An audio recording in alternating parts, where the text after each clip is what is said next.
Good afternoon or good evening, depending on where you might be. My name is Kevin Michael Grace, and this is the KMG show for Wednesday, February the 16th, 2022.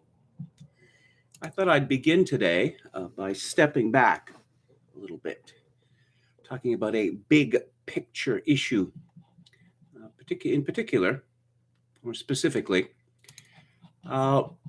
democracy.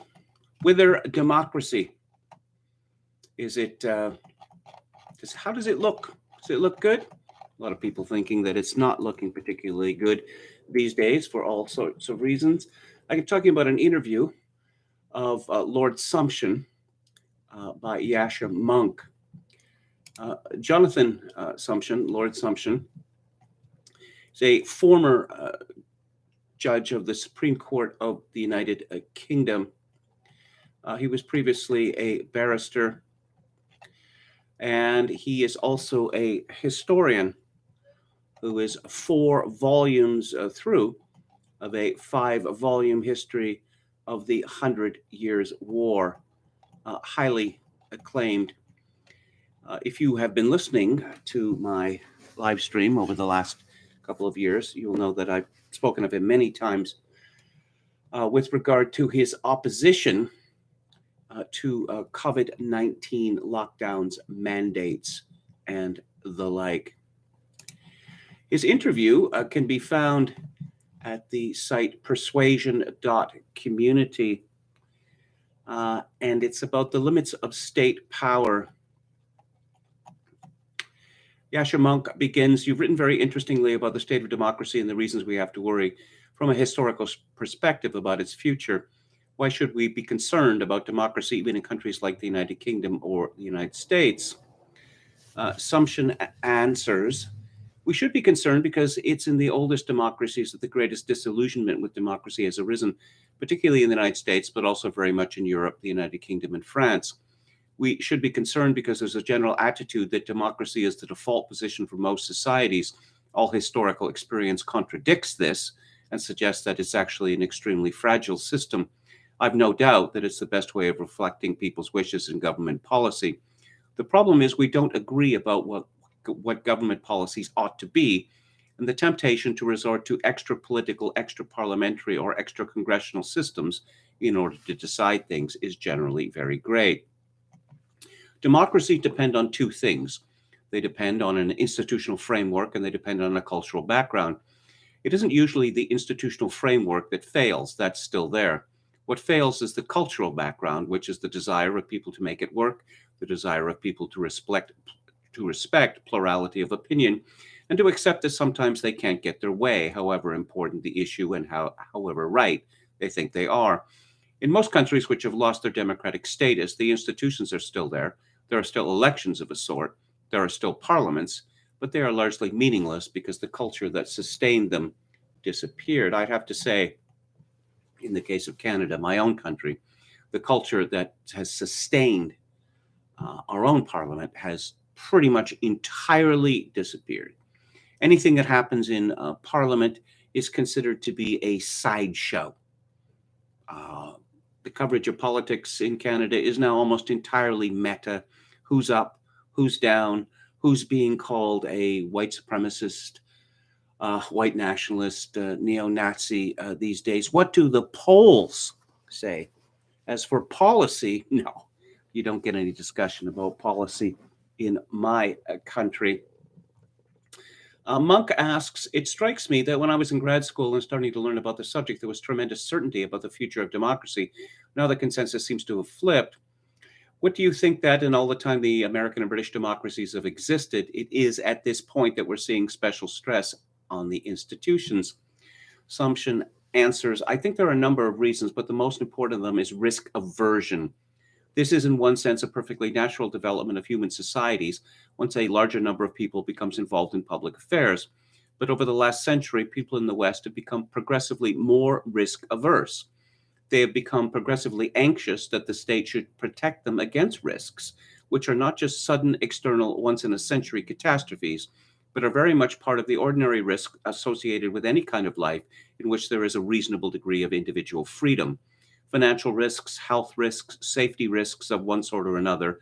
We accept a high degree of protection from the state against these risks. The problem is that when you get up a fear of risks which are associated with ordinary life, and you look to the state to deal with that, the state will react in the only way it knows, which is by introducing coercion in order to prevent you doing the things that give rise to the risk and prevent everyone else doing them as well. So you get a situation where the state represses part of life in order to suppress the taking of risks, which is actually inseparable from any kind of free activity in a democracy. Monk asks, what do you feel that it is at this point that people prioritize security over liberty? To that extent, the famous phrase, salus populi suprema lex, is a very old one. Sumption adds, it's a great fallacy. It's an old phrase. It comes from Cicero. But it was false when Cicero uttered it, and it's false now. I think the reason why people look to the state for protection from relatively ordinary risks is that they can see what the state can do. Some generations ago, the main constraint on state power was the fact that the state was ignorant and powerless. The state's command of information now is absolutely unparalleled and miles away from anything that earlier generations had experienced. So the state is immensely powerful. It can do many things that the state could not do in the time of our parents and grandparents. People look to this great power of the state and say, why shouldn't that be mobilized to protect us? And the answer to that question is that it can be, but only at the expense of depriving us of the full range of things that a free person has traditionally been able to do. Monk asks, I continue to hear the argument that lockdowns aren't just appropriate, which may be true under certain circumstances, but they actually increase liberty, that vaccine mandates are not a restriction of liberty, but that they actually expand it. Why do you disagree with that point of view? Sumption responds, well, people who say that are presumably talking about freedom from disease as being the advantage of lockdowns. Let's assume that lockdowns work. There's a big argument about that. What they're really saying is that lockdowns are justified in a democracy because the majority are well served by an arrangement which minimizes their chances of getting seriously ill or dying from COVID-19. What is implicit in that is that there is no moral limit to what the state can do in order to make people feel more secure. In this case, from an infectious disease. I believe that there are moral limits. I'm using the word morality in a very broad sense, but I believe, first of all, that there are some areas of human existence which are inescapably our own private domain. One example is whether we are going to get vaccinated and admit a particular drug into our bodies. The choice that I've made is that is what I want, but I think that it's a choice which rationally can be made the other way. I cite that simply as an example of one area which seems to me to be inescapably outside the domain of state action. But I basically do not accept that it is a sufficient justification for a highly intrusive dictatorial regime. It depends on the degree of restriction. Compulsory vaccination, compulsory lockdowns, effectively house arrest seem to me to be at the most extreme end of deprivation of liberty. And we should not simply look at those in the same way as we look at speed limits or stopping at red traffic lights. This is, I think, a very fundamental issue. Sumption continues. The problem here with COVID generally, it's a very good example of what we're talking about in more general terms, is that human beings have had to live with disease for a very long time. This disease is not outside the range of experience that humanity has had for many centuries. The more you ask the state for protection against minor risks, the greater the danger. That may sound ironic, but once upon a time, it was considered that the state, even in a democracy, could assume despotic powers. For example, in wartime, war being, at least for Western societies, a rare instance of the breakdown of normal civilization. We move beyond that to a situation where people expect the state to provide security against much more minor and much more frequent risks. The more minor the risks that we are not prepared to tolerate, the more frequent the intervention of the state is going to become, and I fear the more permanent it's going to be.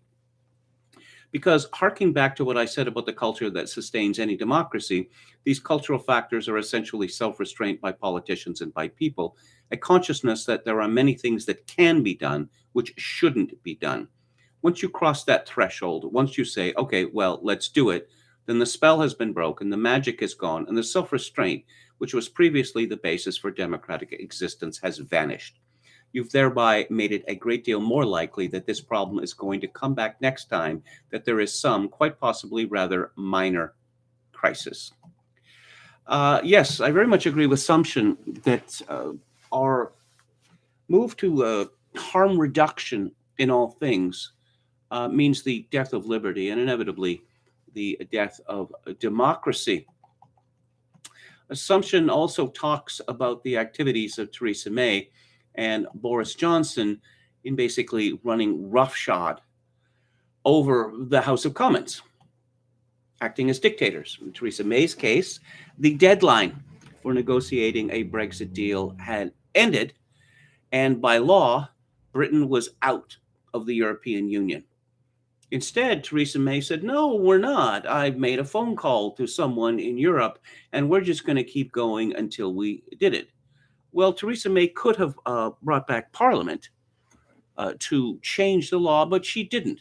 She simply assumed that a law, a very important law, could be ignored.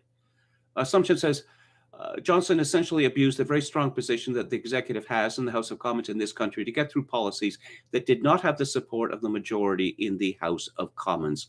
That has created a mentality in which the government has got used to the idea. Now, it's fair to say that many of the more outrageous acts of Boris Johnson were, in fact, the result of the influence of one of his advisors, Dominic Cummings, who was a person with utter contempt for democratic norms, including the centrality of the House of Commons, which he thought was undesirable. Well, in parliamentary systems, well, particularly in Canada, look at Justin Trudeau. Justin Trudeau is effectively a dictator. Justin Trudeau's party won 32.5% of the vote in the last election.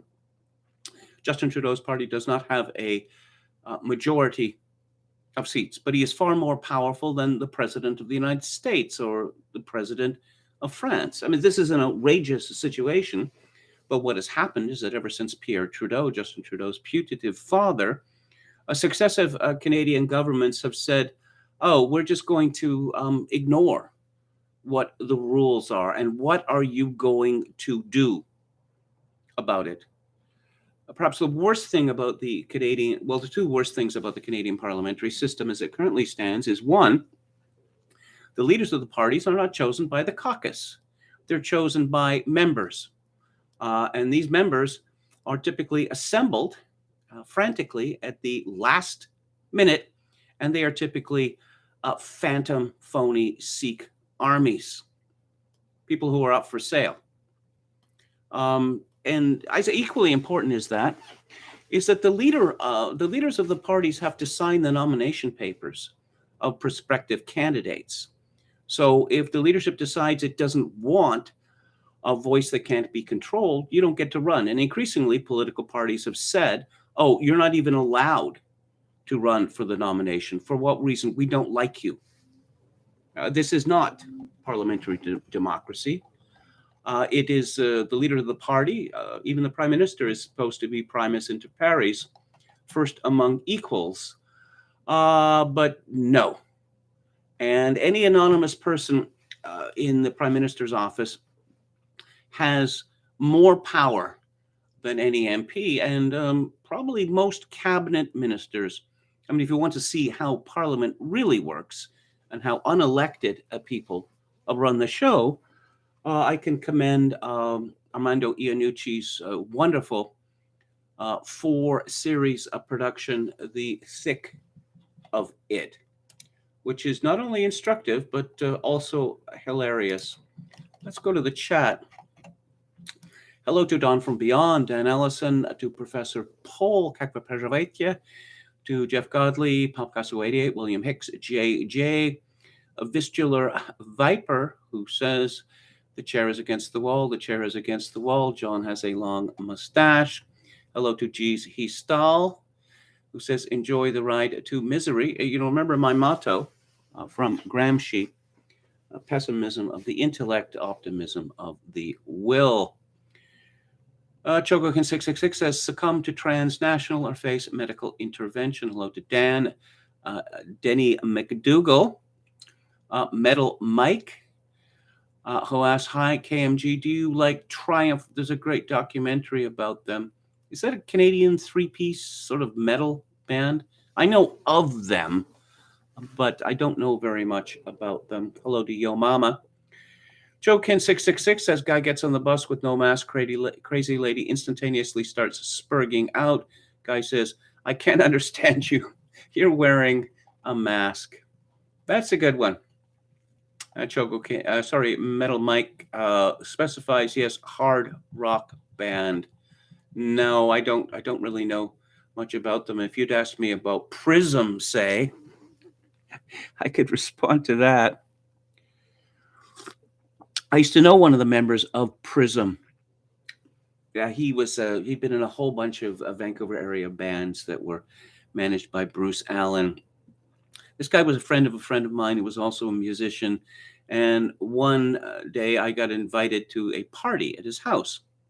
So in Kitsilano. So, okay, sure, I'll go to your party, Al. And so I arrive at the front door, and this friend of mine goes rushing up the hall, and he says, Kevin, you've got to get out of here. And I said, why? He said, it's a trick. I said, what do you mean a trick? Well, they're here to convert you. I said, convert me to what? I'm already a Christian. I'm a Catholic. No, convert you to evangelicalism. So I thought, okay, sure. Thanks for that. So I turned on my heel and walked quickly down the hall and down the stairs and out of the building. And as I was leaving the building, I could hear Al running after me saying, Kevin, come back, come back. Hello to John S. and Oscar Toe, who says, I got a copy of La Ba thanks to your review. Well, I'm glad to hear that. I would say they are like Canada's Boston, Metal Mike says of Triumph. Wow. Boston were a very accomplished band. Hello to Stassi and Yo Mama. So, here we go. Here we go. What was I going to start with? I seem to have opened things in the wrong order for some reason. Oh, yeah, no, not in the wrong order. Before I move on to the dread subject, I thought I would, here's a little palate cleanser. This is from John Anderer at Study Finds. All taste, no buzz. Scientists say they've cracked the code on perfect non-alcoholic beer. Dateline Copenhagen, Denmark. If you enjoy the taste of beer but would rather avoid feeling a hangover the next day, researchers from the University of Copenhagen may soon revolutionize your weekend nights. A team has developed a way to brew a non-alcoholic beer that tastes just like the real thing! Exclamation mark in the original. There's a planted axiom in here. But they're begging the question. If you don't want to wake up with a hangover the next morning, then don't have so many beers. It's not that hard. The story continues. Non-alcoholic beer is hardly a new concept, but many argue that current non-alcoholic brews on the market are a poor substitute for genuine alcoholic beers. Generally, the consensus is that most current non-alcoholic beers taste flat and watery. Researcher Sorterios Kampranis writes in an official release, what non-alcoholic beer lacks is the aroma from hops. Yeah, hops are kind of controversial in beer, but never mind that. When you remove the alcohol from the beer, for example, by heating it up, you also kill the aroma that comes from hops. Other methods for making alcohol-free beer by minimizing fermentation also lead to poor aroma because alcohol is needed for hops to pass their unique flavor to the beer.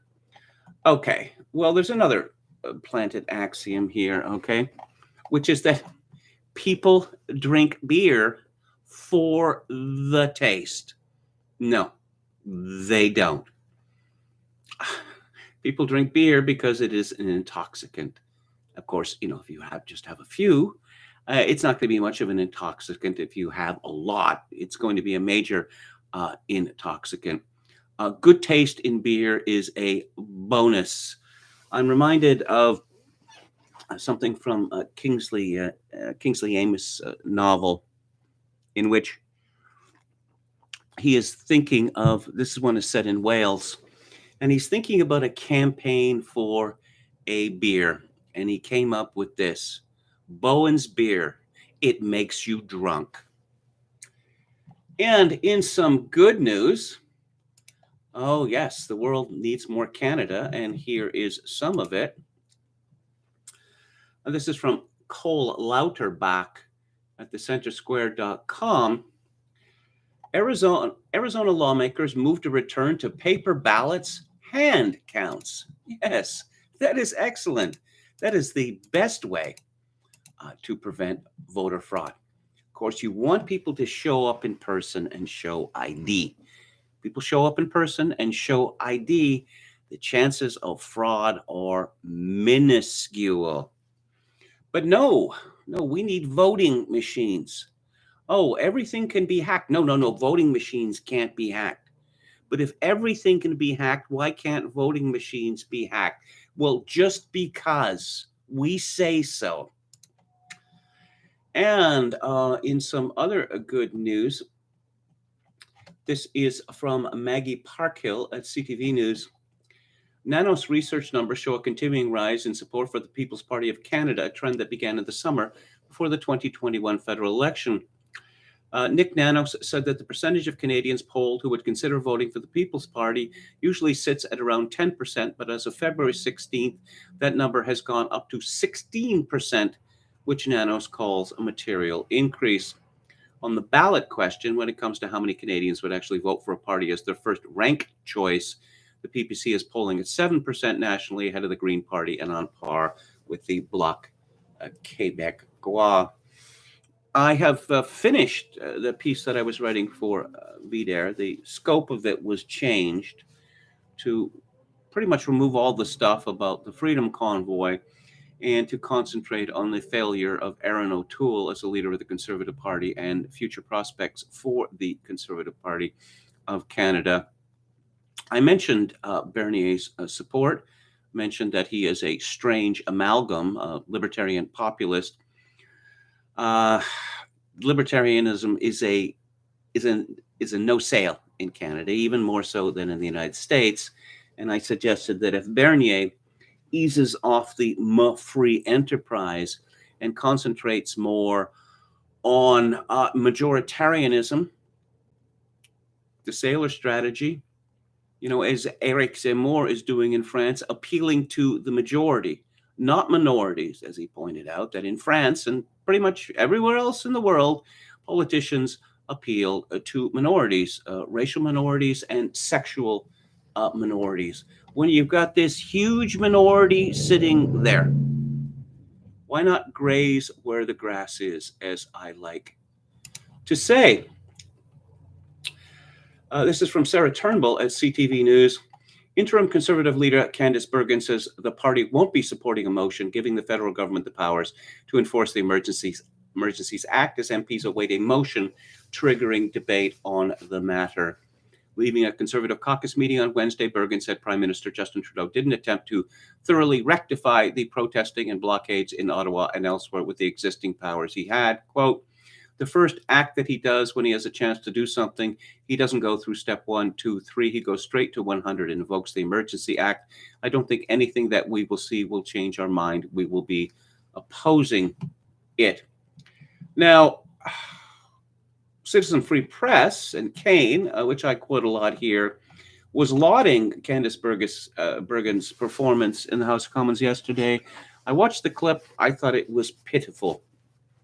Bergen begins by asking the Prime Minister directly, not a surrogate, when are you going to be recalling the House to deal with the Emergencies Act? And Trudeau refused to answer the question.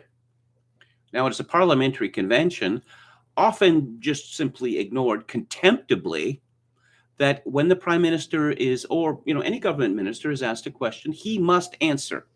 And if he doesn't have the answer, he has to promise to get back with the answer in a reasonable time. No, but Trudeau's not going to answer that. No. So Bergen just started waffling. Well, Trudeau started waffling about, democracy. We all love democracy, but there are limits to democracy and ugly spectacles on the streets of Ottawa, etc. And Bergen started waffling about, did you really need to do this? Instead of condemning him as a dictator who has declared martial law.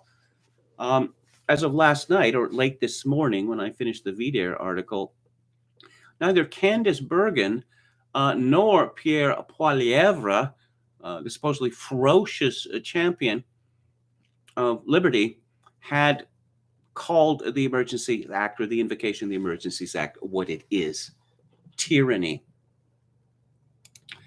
And this is from Amanda Connolly and Almar Khan at Global News.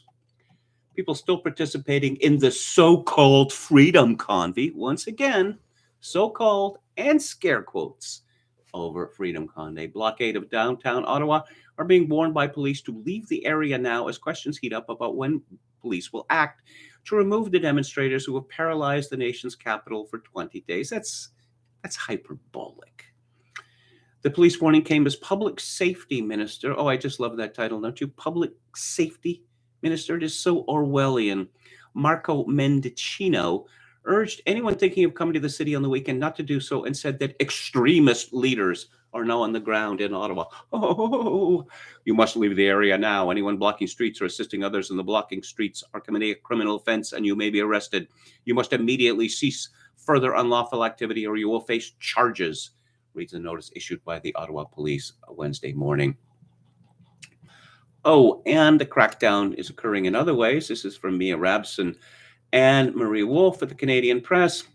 Bringing children to the anti-government blockades that have immobilized downtown Ottawa and shuttered boarding crossings is among the activities that could net protesters a $5,000 fine or 5 years in prison, while Canada is under the National Emergencies Act. How about the children that were there before the invocation of the National Emergencies Act? The same punishment would apply to anyone participating in the protest directly or bringing aid such as food or fuel to those involved. Attorney General David Lametti said Tuesday the decision to use the act was not taken lightly. No, everything about this suggests blind panic. Anytime Rex Murphy, a legendary Canadian journalist, or as legendary as Canadian journalists can be, whenever he has a column in the National Post, there's a Twitter meltdown with people screeching, "How dare the National Post publish this?" Also pointing out that Rex Murphy is old. Yes, he's old. Yeah, he is old. And he looks old. So, obviously that completely disqualifies him. His piece today in the National Post is called "Trudeau's Monumentally Misguided Emergency Measures Are an Insult to Canadians." This is the most monumentally stupid, monumentally arrogant, and monumentally misguided decision by a prime minister since 1867. When Prime Minister Justin Trudeau, in his sophomoric musings on the nature of Canada some years ago, famously declared that Canada, quote, "has no core identity," unquote, most of us thought he was stating his opinion, however ridiculous, of the country as he saw it at the time. We were wrong, ever so wrong. He was stating an ambition. He was declaring a goal. After 6 years of the most amateur government this country has ever suffered, with the invocation of the most crushing legislation any government can call upon, the Emergencies Act, to attack and subdue a group of ordinary Canadian workers, he's well on the way to achieving his post-national ambitions. That's one core value out the window: the right to peaceful protest, the invocation of wartime-like emergency powers by the national government to deal with a workers' protest is grotesquely overwrought, something very close to lunatic. If I were to seek out the one word, Rex Murphy says, that more than any other would characterize this dangerous and needless assumption of the state's greatest powers, I'd come down on insult. It is an insult to the nature of the country, to the character of its citizens, and to its cherished status as a democracy for which so many of its citizens were wounded or died in 2 world wars to preserve. Oh, Rex Murphy's kind of fallen behind the times. We all know now that the Canadian war dead of the Great War and the Second World War, they died for gay marriage and for trans rights and for the sexual mutilation of children.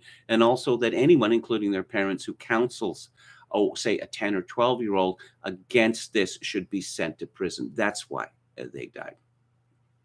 But I digress. Murphy continues, Canada has no core identity. Well, maybe it seems that way to a prime minister who appears to view Canada's history as a sequence of horrors for which he must personally apologize. Pride in our history, another core Canadian value, has also been severely diminished. Canada, yes. Canada has no core identity. Well, maybe to a leader who loves to puffily pontificate about his progressive ideology on the international stage with the world's leading virtuecrats and promotes a global agenda over the real needs of his own country, saving the economies of the Western provinces and having some respect for the dignity of their citizens. Yes, a typically good column from Rex Murphy. And, oh, yeah, hang on just a sec. I got to open something from Twitter here. Where did this? Oh, okay. We'll get back to that. We will get back to what's going on in Canada shortly. But I wanted to talk about what is going on in France, particularly with Eric Zemmour, who is the KMG showed preferred candidate for president of France. As I suggested a little while ago, can't we clone this man and have one of him in every Western country? Oh, he says shocking things. Yes, he believes in national sovereignty. That's pretty shocking, right? I suppose it is today. So a person called Jonathan Portes, who is this fellow when he's at home? Professor of Economics, King's College London, Senior Fellow, UK in a Changing Europe, whatever that might be. He is very upset with the Spectator, the London Spectator switching its support from one far-right candidate to one who's more openly racist. And I responded to him, tell us again, Herr Professor Doctor, how being a patriot and refusing to allow your country to be subsumed by foreign rakai is racist. The word rakai, which means rabble, was used by that Hungarian dwarf who was president of France not that long ago. But there's a piece in The Spectator by Jonathan Miller. And is President Macron's re-election as safe as it looks? The French electorate is more volatile than many realize. He begins in February 1995. Jacques Chirac was at 12% of the polls. 2 months later, he was president. 2 months is precisely the time remaining before the first round of voting in the 2022 presidential election. At the moment, President Macron's advantage looks unassailable. The Economist tracker puts his chances of being re-elected at over 80%. But just how unpredictable might this election be? After a few weeks of relative inertia, there are signs that the traditionally volatile French electorate are beginning to rumble. Last weekend, the campaign shifted into a higher gear and not necessarily to the advantage of the incumbent. In a phenomenon I think it is safe to say is unprecedented in France, a Liberty convoy set off for Paris waving Canadian flags alongside their own in order to shut the city down, just as truckers shut down Ottawa. They arrived on Saturday morning to find the city already shut down by the police. Armored vehicles were deployed on the Champs-Élysées. The city's gateways were closed by cops with machine guns. Protesters who managed to get into the city were arrested for demonstrating illegally. Tear gas was liberally sprayed, forcing diners and their children to flee from restaurants. Every minute of this was documented on social media, and it was not pretty. It looked more like Belarus than France. The president himself remained invisible at home. He's been busy strutting the international stage, dealing with Putin. Campaigning continued without him. In Paris on Saturday afternoon, Valérie Pécresse, the candidate of the center-right Les Républicains, held a rally at the vast Zenith Entertainment Hall. Even her stalwarts had to admit it did not go well. She gave a limpid speech. No, limpid means clear, actually. I think he meant limp. Attempting to tack to the right on immigration and security, but she sounded like she didn't believe what she was saying. Pécresse is said to be consulting the former socialist president François Hollande, of all people. This has added to the incoherence of her message. She's going nowhere in the polls, hovering around 15%, neck and neck with Marine Le Pen and Eric Zemmour. She's by no means guaranteed a ticket to round two. Le Pen had another horrible weekend. More and more of her supporters and allies are defecting to Zemmour, Her party's only senator in the Rassemblement National, Stéphane Ravier, is the latest and high profile so far. Le Pen is static at best in the polls, and it's almost certain this will be her last campaign. Anne Hidalgo, red-green candidate of the once mighty Socialist Party, has become a huge embarrassment and is below 2% in some private polling. The only double-digit left it is Jean-Luc Mélenchon of the far-left lane. He attracted a big crowd in Montpellier at the weekend, although nobody realistically expects him to make it to round two. Still, there is a detectable odor of incipient panic in the Macron camp that things currently are not going to plan. The war in Africa is turning into a disaster. Many people have had enough of the vaccination passports, and his freelance mission to Moscow was mainly embarrassing. The only candidate looking stronger going into the last 8 weeks of the campaign is Zemmour, still attracting defectors from both Le Pen's camp and Pécresse, stabilizing in the polls, still attracting wildly enthusiastic crowds at his meetings. His campaign stuttered in the polls in late December and January, but is rising again. Yesterday, Zemmour had a 40-minute phone call with a certain Donald Trump, who reportedly told him, quote, "To win, never change your line. Never give in. The media will think you are brutal. Never change if you want to win. Keep your authenticity and your courage," unquote. Given Trump himself overcame seemingly insurmountable odds to win the presidency in 2016, those words will give hope to many of Zemmour's team. There is a Twitter account at Malmesbury Man, which has been documenting Zemmour's run for president. He writes today, anecdotal support for Zemmour, hidden vote theory. History teacher from the Paris suburbs says he knows numerous of Pécresse activists who are campaigning for her but secretly plan to vote Zemmour. The activists love Zemmour.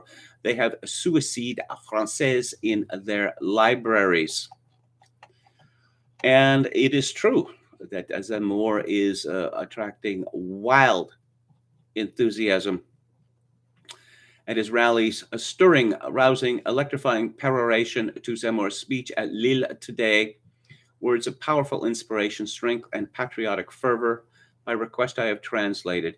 Even if you do not speak French, watch the clip linked at the end to hear this raucous calls and responses. Yes, we are convinced, Zemmour spoke, that France has a destiny, that the French people have a destiny, her people who have been here 1,000 years and want to be here for 1,000 more. So our obligation, my friends, is to preserve, to cultivate, to transmit, to preserve our heritage, to cultivate our way of life, to transmit our civilization. And for this, we're going to need our businesses who wish to produce and to innovate. To go out and conquer the world, we need French people who live well from the work and have no more anxiety about making ends meet. We want to become once more that solid, sturdy, proud people, full of self-confidence, confident in our work, confident in our ingenuity. Yes, yes. I want to inspire in France that spirit of reconquest. We have a country to reconquer. We have an economy to reconquer. Nothing and no one will make us hate our country, its economy, its workers, and the spirit of their efforts. Nothing and no one will make us forget that we were born into prosperity, which lights up our past and which we expect for the future. Nothing and no one will make us abandon our parents, our children, our desires, our ambition, our projects. Nothing and no one will stop us from living in our own home and for ourselves. They will not downgrade us. They will not subdue us. They will not replace us. They would have to tear out our hearts, and that will never happen. Because courage, that's us. Panache, that's us. The flag that flies throughout history, that's us. The nation that doesn't look down, that's us. The land that refuses to submit, that's us. The proud people that has no more fear, that's us. The reconquest, that's us. Long live our intelligence, long live our labor, long live our greatness, long live all those whom we love, long live all that we believe in, long live the Republic, and above all, long live France. You don't hear many speeches like that sort of thing anymore. Do you? SZ Obey says, hey, KMG, I'm having a hard time getting in with a girl. Got any tips? Okay. This isn't legal advice, you understand. You know, it took me many, many years. By the time I realized that it was, too late for me. too old for the game. But women are a lot like cats. You may have noticed that cats seem to be strangely drawn to people who do not like them. I noticed this in my own family with my father. He did not like cats at all. He hated them and was rather frightened of them because his mother had told him the old wives' tale that cats jump into cribs and suck the breath out of children, killing them. But my mother loved cats, and so there was always a cat. And my father would be in the living room sitting in his favorite chair, and the cat would come up to him very sort of nervously, step by step, and then pause and then jump into his lap, and then curl up. And I wondered about this for the longest time. And then, I don't know, about 20 years ago, I read a book published by Penguin called The Psychology of Cats. And the reason for this is that cats need to look at something's eyes in order to judge its intentions. And then I realized that this applies to women as well. That men who fawn over women, that make it clear that, I'm just going to, give everything to you. You don't need to give everything to me.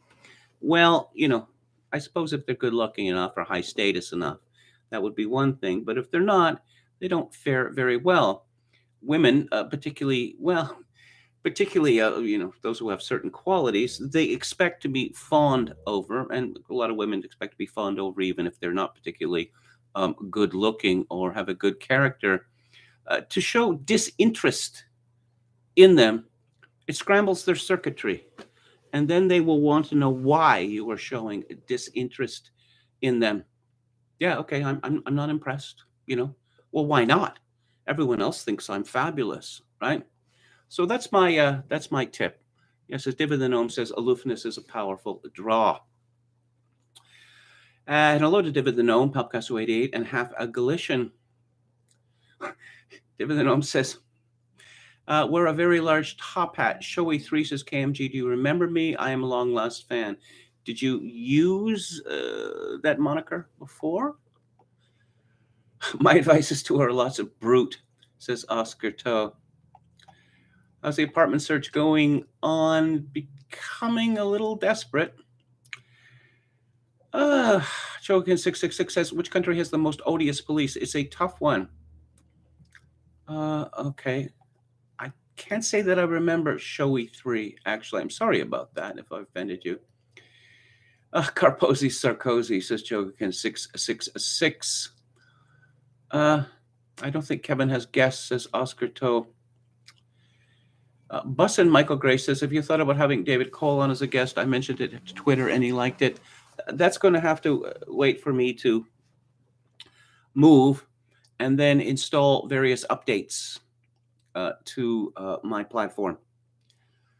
I don't, I'd like to put other things up there, pictures and, tweets and clips from YouTube and whatever.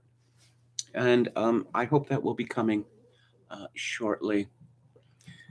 That warning will be interpreted as an invitation, like the old Price is Right announcer when you say, come on down with that music, says William Hicks. Still looking at pics of Ingrid. Ingrid?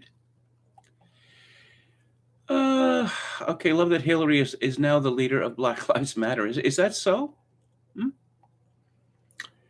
The trucker protest is scary. Someone hold me, says Palcasso 88. Oh, Ingrid Bergman. Oh, okay. Polly Bergen, Candace Bergen. Yeah. Che Blutarski says, lay it on the line and fight the good fight are the only Triumph songs I know. They must have run out of catchphrases to title their songs after that. Art Nouveau is a wonderful genre, says Joking666. Indeed. Hello to Contra Coup. Didn't the guitarist from Boston build his own line of amps? He worked in computers, was educated at MIT. He essentially, recorded everything on his album, the first Boston album, himself in his basement or whatever. And then the record company, which I believe was CBS or Columbia, Epic, whatever, all the same company, they said, no, we can't put out demos. And they attempted to duplicate this in the studio and found that that Tom, is that his name? Tom Scholz was so talented as an engineer that his demos made at home in his basement were better than anything they could come up with in the studio. Any thoughts about Premier Cheesecake? Says Metal Mike. I don't know what that is. KMG, are you excited about the new Star Trek movie starring Space Twink Chris Pine? No. I haven't watched any of it. I watched the first 3 seasons and I thought it was the greatest thing ever made because I was 10 years old when the show started. I can say that in my defense. And actress Candice Bergen was pretty when she was young. She was more than pretty. She was beautiful. Jeffrey Pye says, KMG, are you a fan of the raincoats? Short answer, yes. Have you seen the French movie Donkey Skin from 1970? No, I have not. Let's get back to it here. And, okay, we talked about Maxime Bernier. Conservatives say they won't. Yeah, okay, we saw that already. Trudeau shut it down in Parliament. And, okay, let's see if there's any breaking news. Protesters who come to Ottawa risk being tied to dangerous criminal activity, Minister says. Oh, Children's Aid Society of Ottawa warns parents of potential police action. They're going to steal their children, are they? I would advise against that.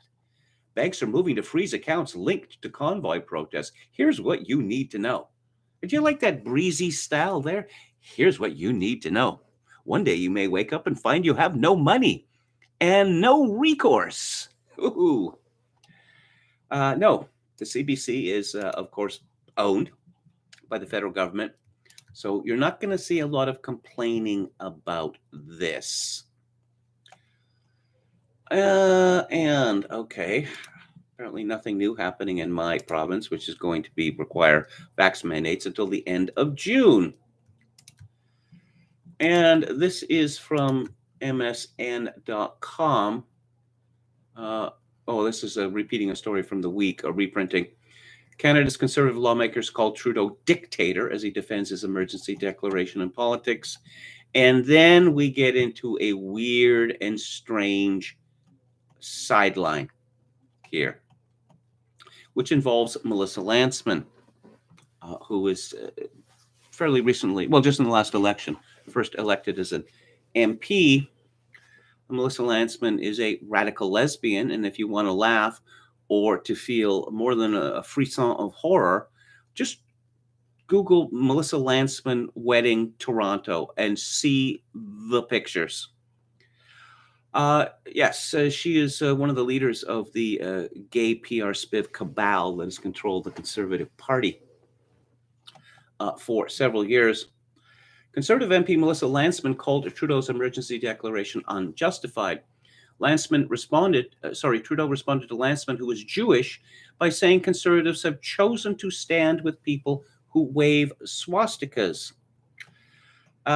She was not very happy about this and accused Trudeau of making this comment about her personally. It was another MP who was photographed, and you can see in the background someone holding a swastika flag. But Lantsman went spare that, she's Jewish and a lesbian. And some of her relatives died in the Holocaust. So, yes, we've reached that stage of this debate where it comes down to who hates the Nazis more. And there really can't be any winner in that sort of dispute, which doesn't mean that people are going to stop playing the game. In more, Melissa Lantsman was one of the very first to support Pierre Poilievre in his leadership bid. And another leading member of the Lavender Mafia, former cabinet minister John Baird, jumped in shortly thereafter. So if Poilievre wins, there's going to be no change in that cabal's control. This is from Israel National News, Canadian MP introduces legislation to prohibit Holocaust denial. Conservative Party MP has introduced a private members bill that would prohibit Holocaust denial and distortion in Canada. This is very, very foolish and unnecessary. What, 3 decades ago, there was a lot of activity in Holocaust denial or Holocaust revisionism. Now there is almost none. And all such a measure, if it passes, would serve to do is to tell people you are not allowed to say things about a certain group of people that they don't like, or you will be hurt. And if you complain about this, well, then, you're dealing with murderous tropes. So, yes, this distortion, there's international protocol that have been passed and signed by most countries in the world that include this language. And what does that mean?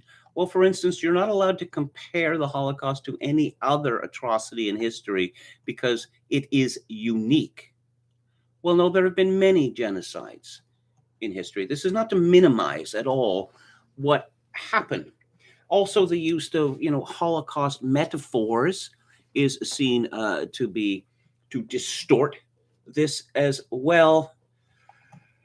The Friends of the Simon Wiesenthal Center praised MP Kevin Waugh's bill. The bill, seconded by Thornhill MP Melissa Landsman, would amend the Criminal Code Section 319 to prohibit the communication of statements other than a private conversation that willfully promote anti-Semitism by condoning, denying, or downplaying the Holocaust. Yes, I suppose under this bill, it will become a criminal offense to say, yes, Hitler was a very, very bad man, but Stalin killed more people than Hitler did, and Mao Zedong killed more people still. So I guess I shall say that, well, I'm still allowed to. Yes. So this Emergencies Act has been invoked by the government. What does it mean? Nobody really seems to know. Again, yes, a Charter of Rights and Freedoms. Okay, so the rights in the Charter of Rights and Freedoms, which are subject to, peace, order, and good government, in other words, we can invalidate any of these rights at any time just because, judges say so. Again, as I mentioned, I think yesterday, are they going to get prior permission for everything they do from the Supreme Court of Canada? Say, no, they are not. That is not possible. But hang on. Okay. Oh, yeah. I want to talk about hacking. This is from Danielle Wallace at Fox News. Canada Freedom Convoy, Give, Send, Go demands FBI probe. Hackers alleges highly coordinated political doxing. Give, Send, Go founder says Freedom Convoy hackers are terrorists who are instilling fear. The Give, Send, Go founder Jacob Wells told Fox that some of the actors who seem to have been taking responsibility for hacking into the Freedom Convoy's fundraising campaign have histories and some pretty nefarious attacks. Wells has called on the FBI and governmental investigative agencies in Canada to hunt down these hackers amid reports that some private citizens whose names were leaked online have been receiving threatening calls and emails targeting their small businesses. This seems well orchestrated, he said Wednesday. There's strong political motivations behind this. The notorious Canadian hacker Aubrey Cottle, known as Curtaner, seemed to take partial credit for the cyber attack on the Freedom Convoy's 2022 campaign in a TikTok video circulating online. Wells did not name Cottle directly, but he did confirm Give, Send, Go is pursuing legal action. Quote, "This is illegal and these people should be going to jail." The FBI, it's surprising that we haven't heard from many investigative services. We will be reaching out ourselves to just see that there's some investigation into this. This is completely unacceptable, unquote. It's also supposed to be against Twitter's terms of service to publish this stuff. But they have. Paul Joseph Watson at Summit News. He has a video on this. He writes, the Give, Send, Go hack, incited by the media's dehumanization of the Freedom Convoy and its supporters, is now causing real-world harm. A business owner is facing threats of ransacking and violence. And, people are losing their jobs. This is from Roberto Wakewell Cruz at Post Millennial. A top staffer for Ontario Solicitor General Sylvia Jones was made to step away from her work after it was discovered she donated $100 to the Freedom Convoy protests in Ottawa. A spokesperson from the Ontario government told City News that Marianne Isabeau Ringwit, who worked as Director of Communications, no longer works for the Ontario government. Yeah, that's your Conservative government, Premier Doug Ford. We are not commenting any further as this is a staffing matter, said Executive Director of Media Relations Ivana Yelich to City News. I knew Ivana Yelich's mother a little bit. She was a Reform Party and Canadian Alliance MP, and it's nice to see that her daughter has become a political hack who is engaged in a romantic relationship with Brian Lilly of the Toronto Sun. Okay, so people are being fired for donating to a cause which had not yet been deemed illegal.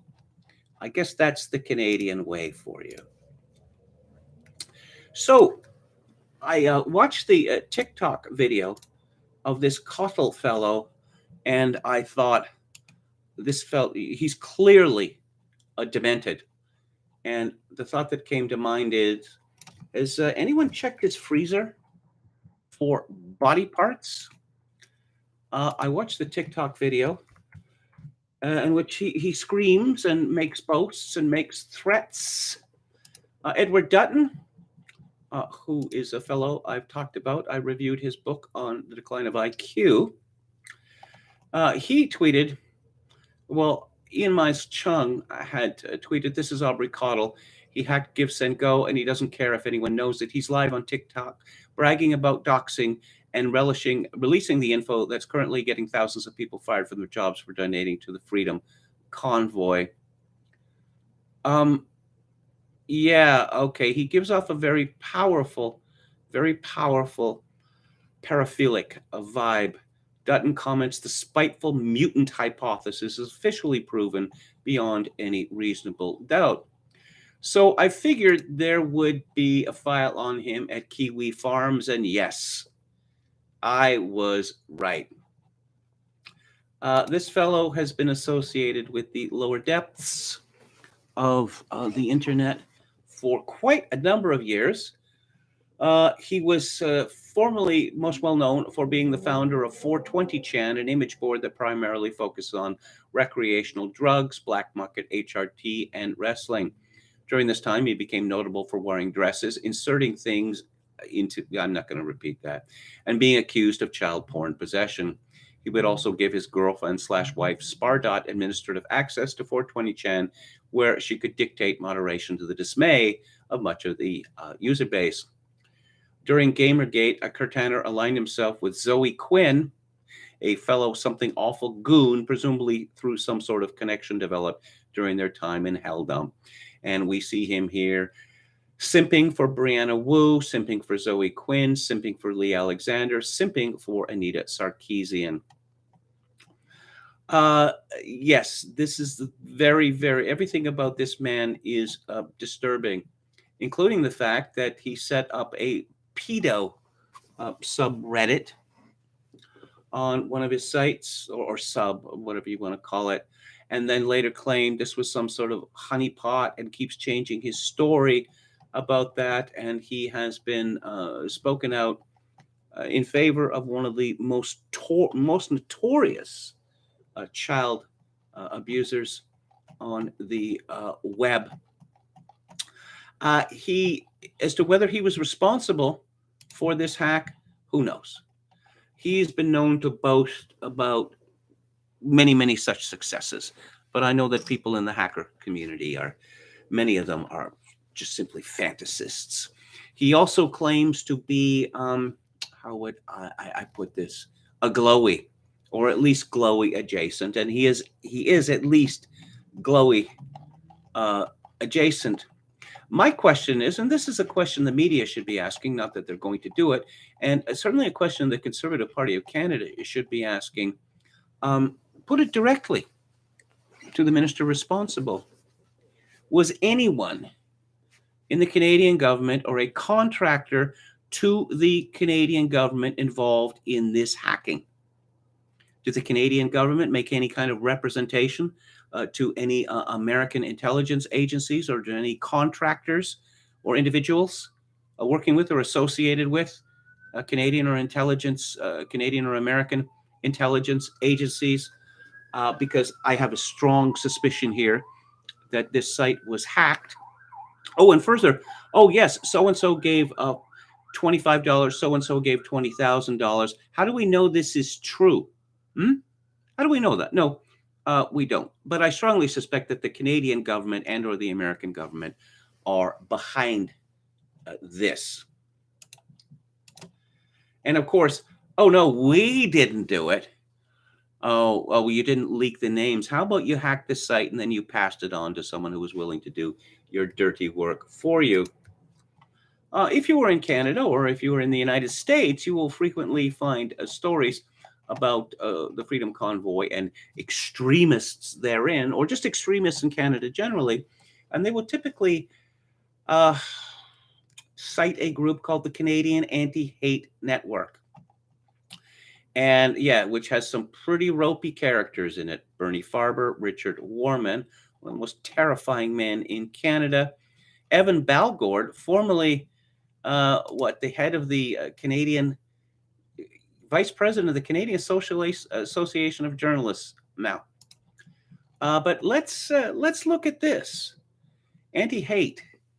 Our work is made possible in part thanks to a grant from the Anti-Racism Action Program, which is part of, wait for it, the Government of Canada. This is an AstroTurf organization. And there are many such anti-hate AstroTurf organizations in Canada. The government doles out the money. Oh, do some research to cancel people we don't like. Oh my God, an independent anti-hate organization, an independent disinformation information, an independent extremism information site has found out what these horrible people are doing. For instance, talking about freedom. The CBC informed us this week, freedom is just a bad word, just an excuse for essentially neo-Nazism. The government is paying for all of it. And just to remind you once again, that the most significant neo-Nazi organization in Canadian history was funded and directed by the Government of Canada under Prime Minister Brian Mulroney. It was called the Heritage Front, and it was run by a man called Grant Bristow, and we don't really know who Grant Bristow is. There was a huge split in the Canadian Jewish community over the revelations of the Heritage Front, with the Canadian Jewish Congress, which no longer exists and which Bernie Farber was in charge of, backing it to the hilt, and B'nai B'rith not backing it to the hilt. I have a copy of B'nai B'rith's report on this, which is extremely negative. And they point out, they make the claim that Grant Bristow is in fact an American with a criminal record. I don't know whether that's true or not. That's just what B'nai B'rith said. No sleep says, I feel senile for knowing all these names. Oscar Toe says, it really does seem like that guy is lying about hacking that site because he is legitimately insane. Kevin's gone fuzzy. Yeah, I have to remain still in the chair, okay? Because if I'm not, then it's focusing back and forth. No, I mean still in the chair. I mean, if I move forward too swiftly or move up too swiftly, then it gets fuzzy. Jonathan Pohl says, in total, Cole and Irving, for instance, put the Holocaust at 4 million versus 5.4 million for mainstream historians. Well, I have quoted many times the work, I think the magisterial work of Ralph Hilberg, author of The Destruction of the European Jews, and he arrived at the figure 5.1 million. Curiously,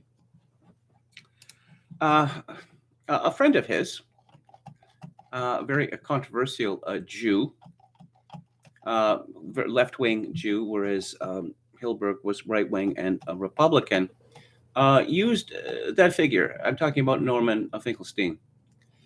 So when Finkelstein came to Canada, Ezra Levant, who you may have heard of, referred to him as a Holocaust denier. And why? Because Finkelstein uses Raoul Hilberg's figure of 5.1 million.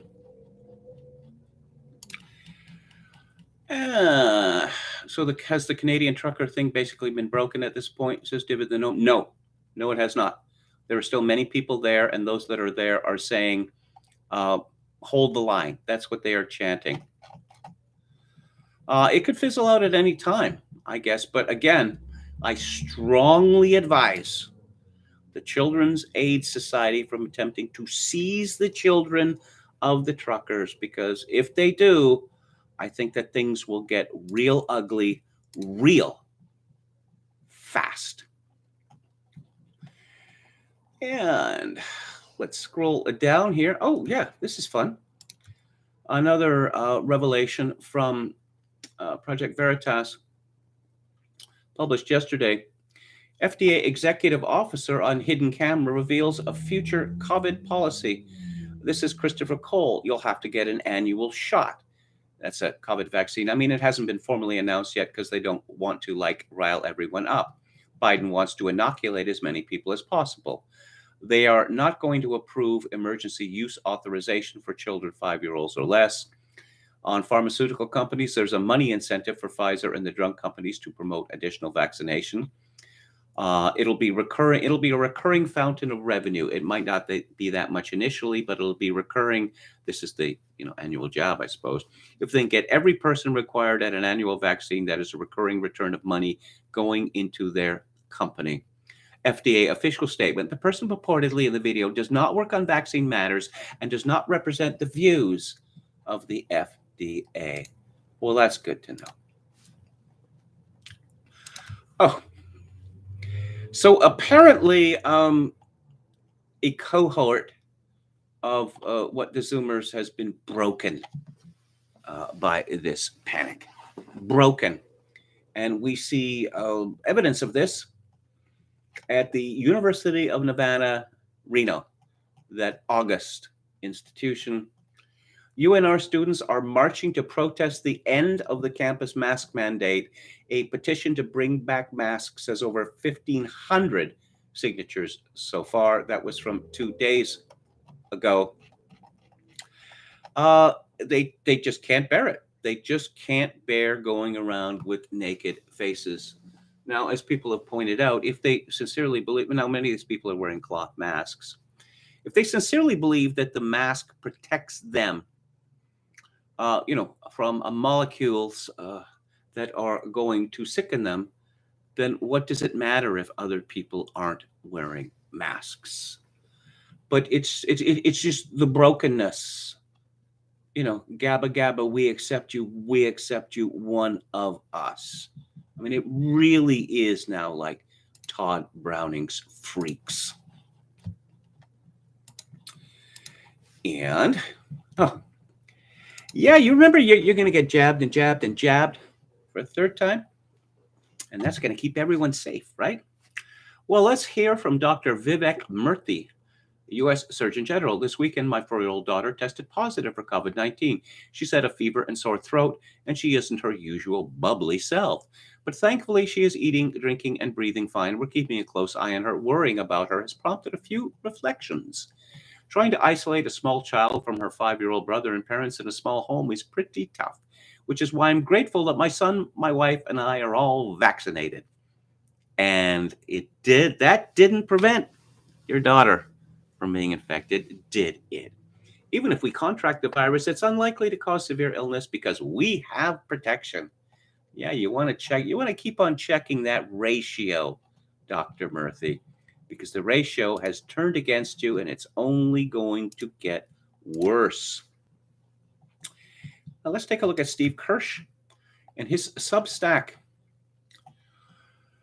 Okay. A healthy 6-year-old gets the vax and still can't leave the hospital 2 months later. Apparently, the physician's oath to do no harm has been rescinded. And we will move on now to Eutypius, who is a retired German academic.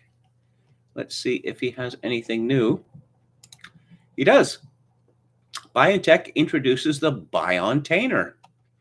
Today, the presidents of Senegal, Rwanda, and Ghana, as well as WHO General Director Tedros Ghebreyesus, traveled to Marburg for the latest BioNTech product launch. There, they all posed for photos with the vaccine tycoon and BioNTech CEO Özlem Türeci, while he introduced them to the BioNtainer, a semi-mobile vaccine factory cobbled together out of 6 shipping containers.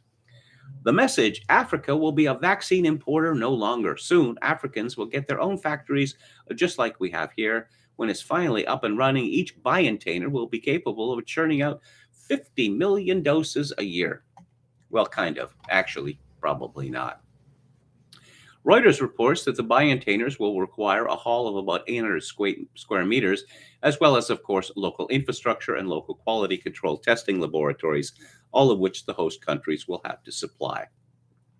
In other words, they aren't mobile factories at all. They're just containers full of laboratory equipment with cool green lighting and an emergency eye wash station.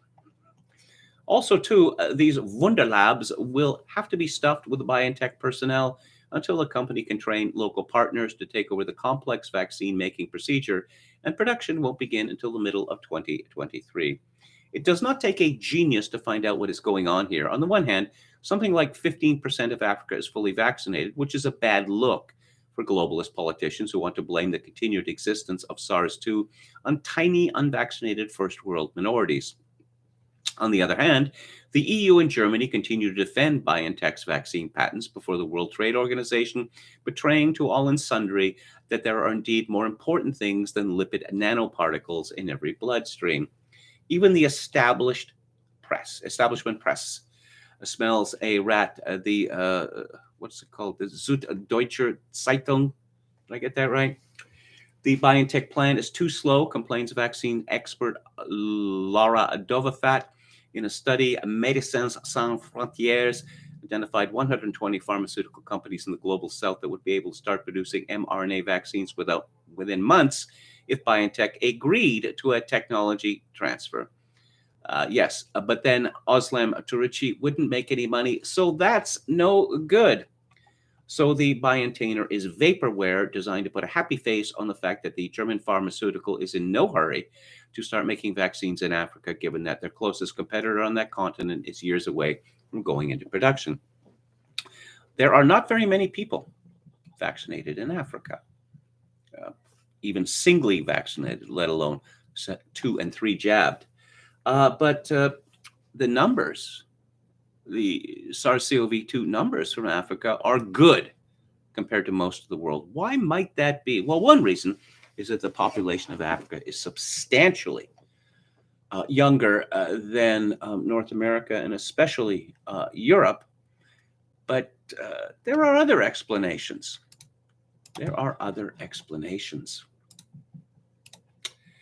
And let's go to Alex Berenson's Substack.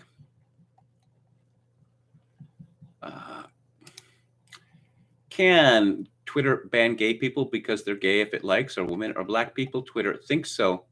Some of you may have asked about why Berenson v. Twitter matters and why I'm spending time on it instead of focusing on vaccines mandates and other news. I promise a full answer soon. But here's part of the reason. Here's how the world's most important platform for journalism actually sees itself, its rights, and its obligations to permit free speech. The following transcript is from a hearing in the Superior Court of San Francisco in June 2018 on a case called Taylor versus Twitter. 6 months earlier, Twitter had banned a white supremacist named Jared Taylor. Can we please not argue if he is a white supremacist is relevant to the discussion? Well, he's not a white supremacist. Taylor filed a complaint in California State Court. Among other claims, he alleged unfair competition, that Twitter's terms of service were unconscionable and its business practices fraudulent because it promised users the opportunity to speak freely but did not. To the obvious surprise of Twitter's attorneys, Judge Harold E. Kahn showed sympathy to Taylor's arguments as opposed to sympathy to Taylor and his views, which is, or at least used to be, the point of having freedom of speech. At the hearing, Khan put Twitter's lawyers to the test. Could Twitter ban gay people or women or African Americans if it chose? Yeah, would that be a violation of Title VII? Would it be in violation of age discrimination laws or the disability discrimination laws? Khan was so certain the question had only one response that he actually answered it himself. Of course not. But after a short back and forth, Twitter's lawyer, Patrick Carome, told the judge he was wrong. Twitter might call itself a public square, as Jack Dorsey would say under oath in congressional testimony 3 months later. In reality, it had every right to ban a black person or a woman or anyone else it liked for any reason or no reason at all. Yeah, how about that? How about that? And this is again from Berenson 4 hours ago. Funny story. Guess who made a quiet trip to the White House in July 2021 as COVID vaccine efficacy was falling off a cliff? Yes, Albert Bourla, everyone's favorite veterinarian, CEO of the world's largest drug company himself, and his general counsel. The visitor log claims Bourla met Farhana Hussein, the assistant to Jeffrey Zients, who is in charge of the Biden administration's COVID response. Hussein graduated from college in 2016, so no disrespect to her, but it seems far more likely that Zients was the person Bourla and Lankler came to see. If you don't remember hearing about this meeting, that's because you didn't. I can't find a word about this trip. So what exactly was important enough to get Bourla to Washington on a 93-degree day in July? The Israeli data showing collapsing mRNA shot efficacy, annoying independent journalists and ways to deplatform them, vaccine hesitancy and mandates, boosters, all of the above? Your guess is as good as mine. Oh, well, I'm sure they'll tell us eventually. Or not, I suppose. And let's have a quick rundown at the Daily Skeptic, which is mostly British news, but not entirely. And, okay. Lockdown debate shut down by smearing of skeptical scientists on social media. That's only been going on for 2 years now. Mainstream media misinformation has caused far more harm than Joe Rogan. And vaccine safety update. Hong Kong's hospitals are overflowing, but why when reported cases and deaths are so low? Free COVID testing to end. Yay. Oh, $1 billion taxpayer dollars to save the Great Barrier Reef, but there's no evidence it's dying. There's also no evidence that temperatures have increased tremendously. No, there aren't. And, okay, I want to talk now about the hoax of the century. But first, a look at the chat. Loves people just like a vet would, says Ogan's Iron. Have you seen the new nuclear commissioner? Yes, waste disposal. The pup fellow, drag queen and pup love fellow. Ogan's Iron says Ottawa trucks, as of this afternoon, they were still there, police harassing them with notices. Surgeon General really should have been a telemarketer, says Chokian 666. GC Stahl says, if one can smell cigarette smoke through the mask, it certainly will not be effective at filtering viruses. Just check the college. That would be UNR as 20,000? Was that 200,000? What population? That can't be true. It's got to be 20,000. Okay. Oh, gobble, gobble, says Dan. Biden apparently left a dead dog on someone's doorstep. Well, yeah. I just, I'm waiting for him to get more back into the corn pop vein, with some authentic, salty early 60s dialogue. I'm really looking forward to that. No Sleep says very fond of Ezra's current work, but I can't forget who he is. Okay. Let's all pray KMG gets his old Ronnie Biggs in order. That would be Cockney rhyming slag. Biggs equals digs. That's my guess. All right. And yes, let's talk about the hoax of the century. And there's a piece called Billy Remembers by Francis Widdowson in the American Spectator. You may have heard the shocking news from last year that first, what was it, 255, and then hundreds or thousands of bodies were found, bodies of Indian children killed, possibly murdered in Canada and dumped into mass graves under cover of darkness. There's no evidence of this whatsoever. None. No, newt, nada.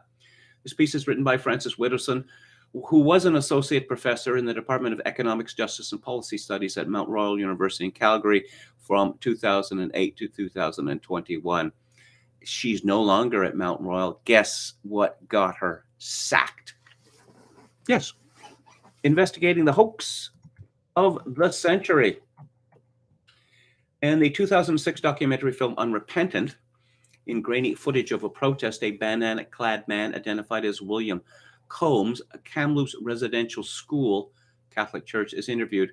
William Billy Combs, who was then living a hard life on the streets of Vancouver's downtown east side, he died in 2011, states, "They want evidence. As a 7-year-old child, I witnessed myself the burial of a child, and I didn't know what was happening at that time. I was with another student, and I asked him, what's happening here? I see them digging a hole in the orchard," and he said, "They're burying another one." Standing behind Combs is Kevin Annett, a controversial defrocked United Church minister. "I know of this man.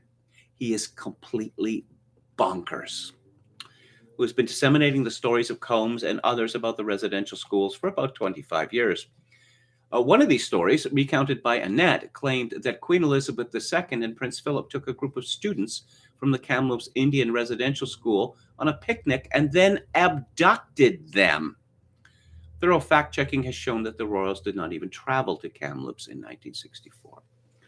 While the Queen Elizabeth abduction story probably would be regarded with skepticism by most, many similar improbable accounts of murders and missing children are being repeated by the nonsense combination of symbols and letters, which I'm not going to try and pronounce because it's not meant for us to pronounce it. I'm going to call them the Kamloops Indian Band. Knowledge keepers are now accepted as truth. Knowledge keepers, after all, cannot be questioned because to do so would be perceived as disrespectful. This raises questions about the extent to which the oral tellings of the knowledge keepers, which have been provided as evidence for the existence of secret burials at the Kamloops Residential School, have been influenced by the lurid stories circulating over the past 25 years. These stories were given additional momentum in May 2021 and are now firmly ensconced within the Canadian consciousness. Upon closer examination, the circulation of these stories has some similarities with the moral panic started by the book Michelle Remembers, published in 1980. The case involved Michelle Smith, who, after engaging in recovered memory therapy, made sweeping claims about the satanic ritual abuse that she claimed to have endured. The book presented itself as being factual, but scrutiny of its contents did not corroborate its claims. This did not prevent it from instigating a social contagion, leading to a satanic abuse moral panic in the 1980s that resulted in over 12,000 unsubstantiated accusations being made. The hysteria eventually subsided, but not before a number of innocent people had their lives ruined, particularly at the Martensville School in Saskatchewan, which is one of the greatest scandals in Canadian history. But the media was not really too keen on exposing this. Alberta Report was. But no, yeah, see, the patriarchy is evil and hates children and, the rest. So these children must be telling the truth. Whenever I heard this, these children must be telling the truth, I thought, do they know anything about children? Have they ever had children? Do they remember what it was like to be a child? Because I can remember being a child and I can remember lying all the time. I am a parent.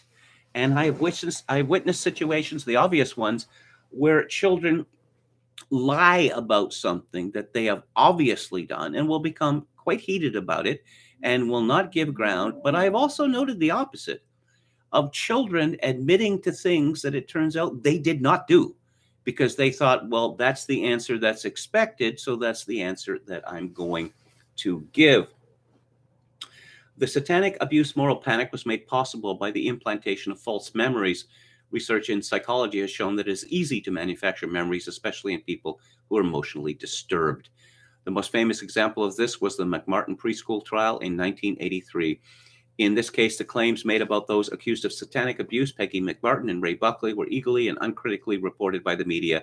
Michelle Smith and others identifying as survivors of satanic abuse also met with the complainants and were thought to have influenced their allegation against McMartin and Buckley. Similar cases of mass hysteria, in fact, have appeared periodically throughout history, from the Salem witch trials to the Hammersmith ghost hysteria. There was a case that was settled for many $million in San Diego when I was working there in 1995. This was the story. This was the story that led to a man's life being ruined and his imprisonment. So it was a janitor at a public school, and he would regularly round up children from the school, drive them to the airport, put them on a private plane, which flew to Sacramento. The children were disembarked and they weren't ritually abused, then returned to the plane, flown back to San Diego to the airport, and driven back to the school, and no one ever noticed their absence. That's how hysterical North America had become in the 1990s. On October 18, 2021, Justin Trudeau, the Prime Minister of Canada, traveled to Kamloops to meet with the Kamloops Indian Band with an orange shirt day pin firmly and visibly fastened to his lapel.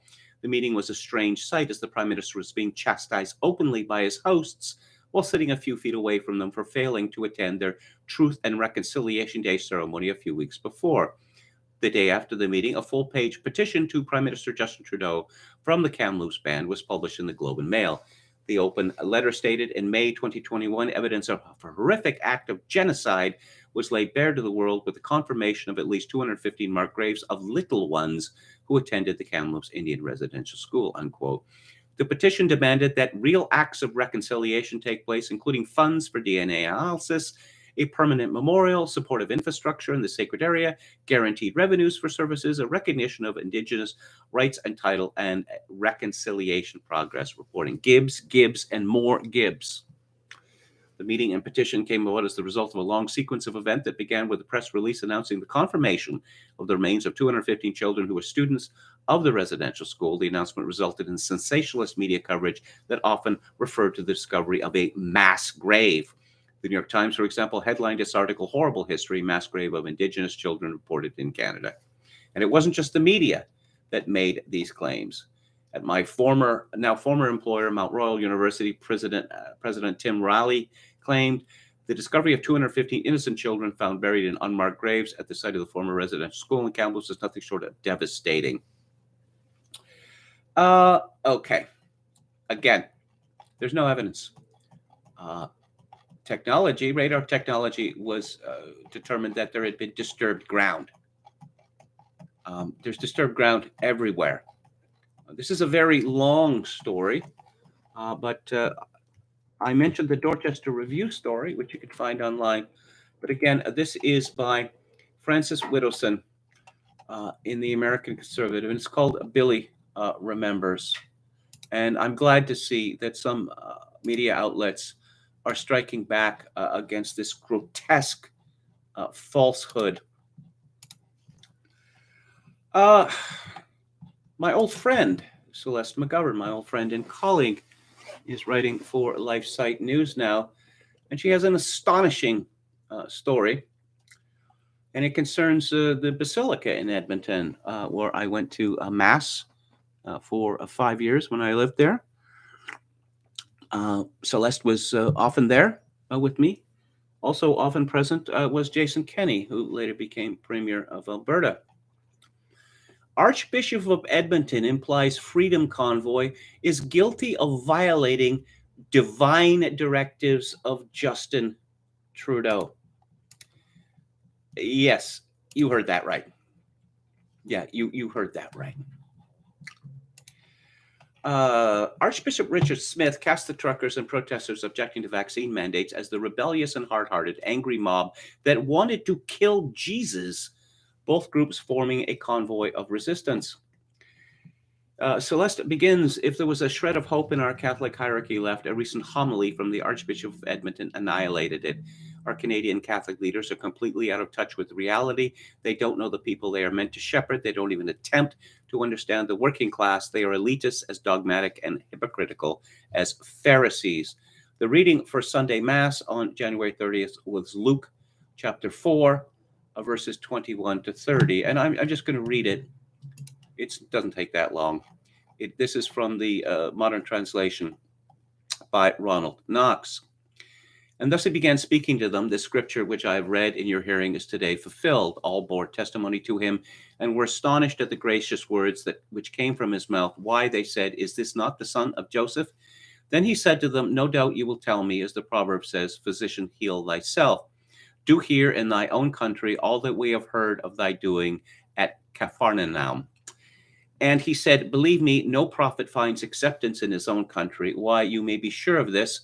There were many widows among the people of Israel in the days of Elias, when a great famine came over the land, after the heavens had remained shut for 3 years and 6 months. But Elias was not sent to any of these. He was sent to a widow woman in Sarepta, which belongs to Sidon. And there were many lepers among the people of Israel in the days of the prophet Eliseus, but it was none of them. It was Naaman the Syrian who was made clean. All those who were in the synagogue were full of indignation at hearing this. They rose up and thrust him out of the city and took him up to the brow of the hill on which their city was built to throw him over it. But he passed through the midst of them and so went on his way. So you can see this is obviously about Justin Trudeau and the truckers, right? Archbishop Richard Smith began his homily by pointing to the freedom convoy of truckers in Ottawa opposing vaccine mandates. I raise this not in order to offer a public comment on this particular demonstration, he began, but then he did comment politically and theologically for his entire homily.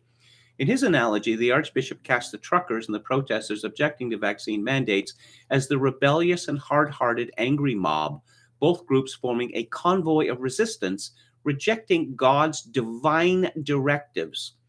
Following this line of thought, though Smith didn't say so explicitly, it is the reviled Prime Minister Justin Trudeau who slipped out of town that is the persecuted Christ, and the fast-tracked injections from the pharmaceutical corporations that are mandated by heaven, where the Klaus Schwab and Bill Gates types live. Far from inhibiting freedom, obedience to divine mandates is liberty's necessary prerequisite.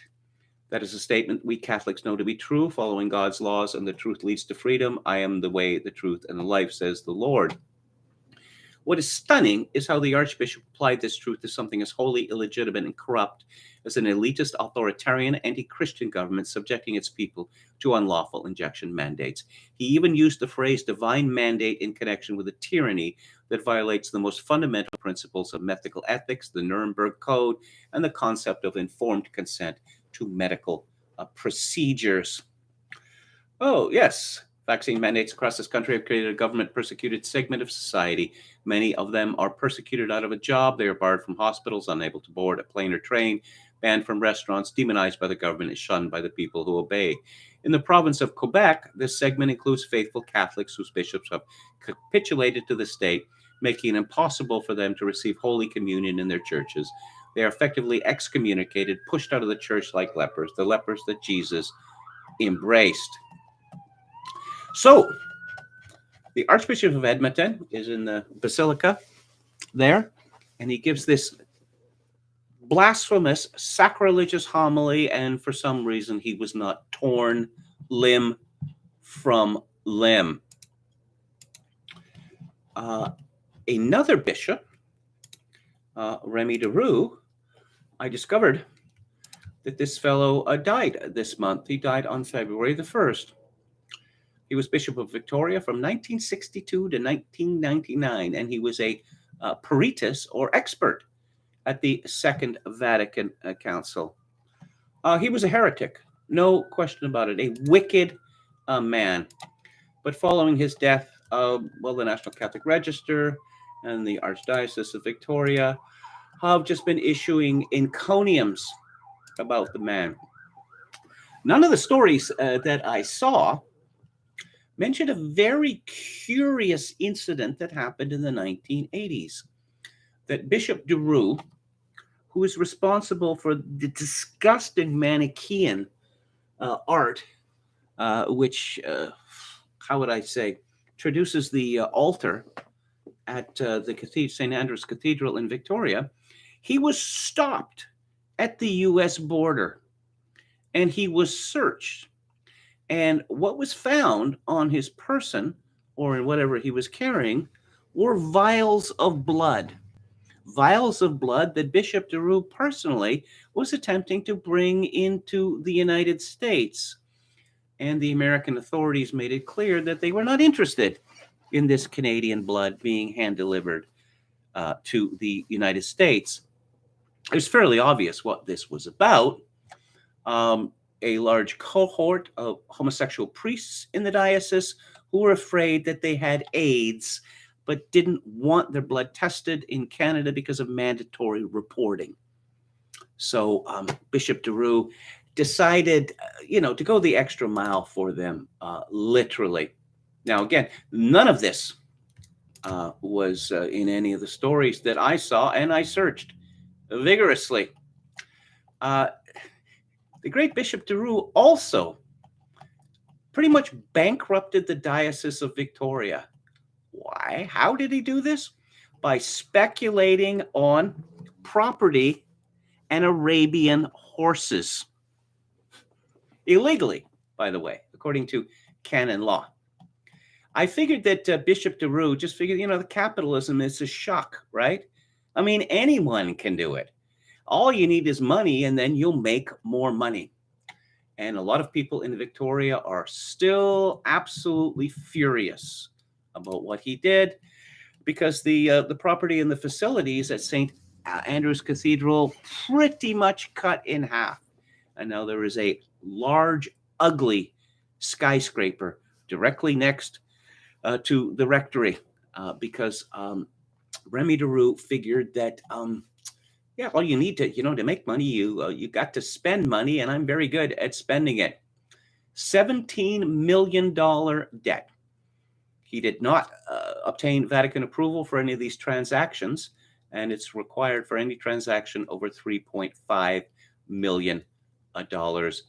Endless lawsuits followed this, but he was a liberal, who believed in that homosexuality is not a sin, and married priests, and all the rest of that heresy.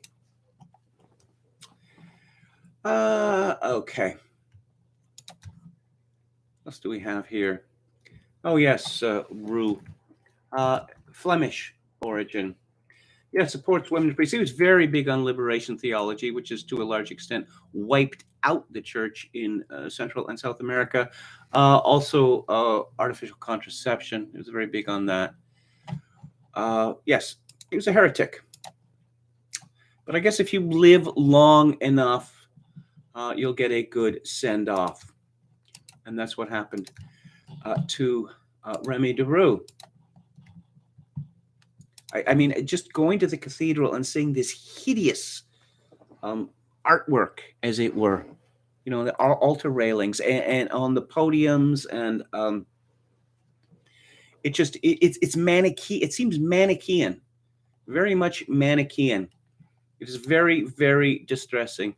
I mean, St. Andrew's Cathedral is not a grand structure, but it is handsome enough in its own way. And this man, Remy Derues, decided to ruin it. I'm going to be talking about Peru shortly. Let's go back to the chat. Ever see the movie Brewster's Millions with Richard Pryor? Asked Caligula 138. Hello to you. John Candy is in that, isn't he? I may have seen it many years ago. Oscar Toe says, well, there is martial law imposed up there on them, and they are considered by the government worse than neo-Nazis. They are seditious terrorists, so I don't know if disavowing a flag is too important. The smear job on the truckers, look, something like 2/3 of Canadians want the vaccine mandates to end. And I don't trust these polls in any event. But no, Oh, is violent, is it? It's not violent. It has never been violent. Oh, there was this cache of guns found at Coots, the border crossing in Alberta. Oh, was there now? And how did those guns get there? I mentioned the Heritage Front. Oh, you remember, you may have heard that a bunch of radical Muslims were going to blow up the CN Tower in Toronto, which would have caused, stupendous loss of life. Do you know how this came about? Two agents provocateurs went on to Islamic websites and they heard people talking about the great Satan or whatever, and they kept pushing them. Yeah, words, words, words. When do we see some action? Come on, we need action here. Do you consider yourself a real Muslim or not? And they bullied them until there was an attempt to buy some fertilizer for a bomb. Entire setup job. There is nothing that I would put past the government of Canada. KMG, what do you think of Weird Al? Asks Yo Mama. I like him. I always have. Eminence Ode, Eminence Front. That's a Who song, a Pete Townsend song, right? I don't like those later Who albums. I really don't. Yeah, and how many puns can you make on Who? Okay, they drove that into the ground. Hello to Milk Jug Meat Sing. Hard to believe that is considered hateful to state this fact. Well, like, Vax isn't the mark of the beast. We're all getting a good foreshadowing of how that time will be, says David. Okay.